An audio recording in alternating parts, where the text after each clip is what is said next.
probably one of the most spiritual people I knew, one of the kindest, best people I have ever known. But she grew up with a healthy skepticism of organized religion herself, partly because of the hypocrisy that she had seen in the church early in her life. And because she grew up with a healthy skepticism of organized religion, so did I. So it wasn't until after college, when I went to Chicago to work as a community organizer, that I confronted my own spiritual dilemma. I was working with churches, and the Christians who I was working with, they recognized themselves in me. They saw that I knew their book, that I shared their values, that I sang their songs. But they sensed that a part of me remained detached and removed, that I was an observer in their midst. And in time, I came to realize that something was missing for me as well, that without a vessel for my beliefs, without a commitment to a particular community of faith, at some level, I would always remain apart and alone. And if it weren't for the particular attributes of the historically black church, I might have accepted this fate. But as the months passed in Chicago, I found myself drawn not just to work with the church, but be in the church.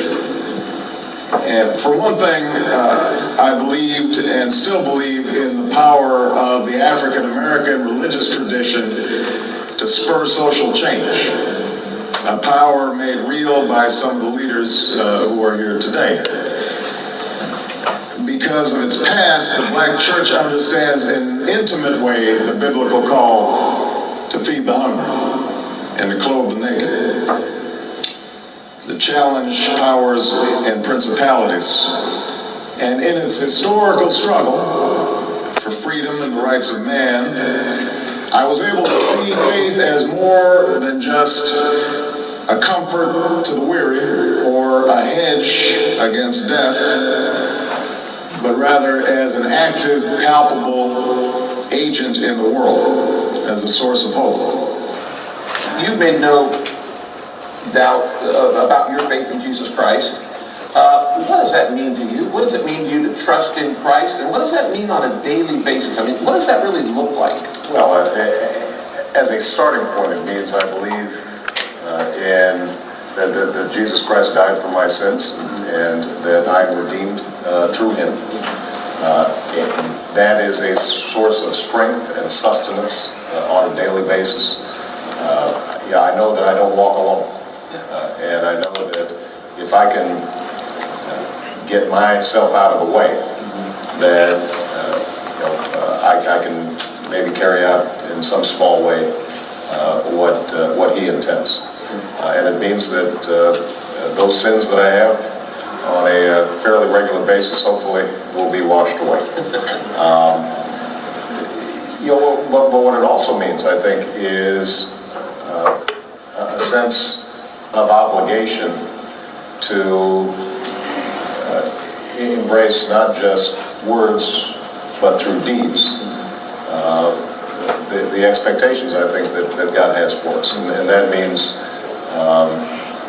thinking about the least of these. It means acting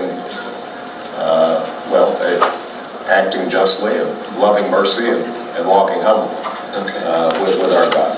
And that, I think, trying to apply those lessons on a daily basis, knowing that you're going to fall a little bit short each day, and being able to kind of take note and saying, well, that didn't quite work out the way I think it should have, but maybe I can get a little bit better.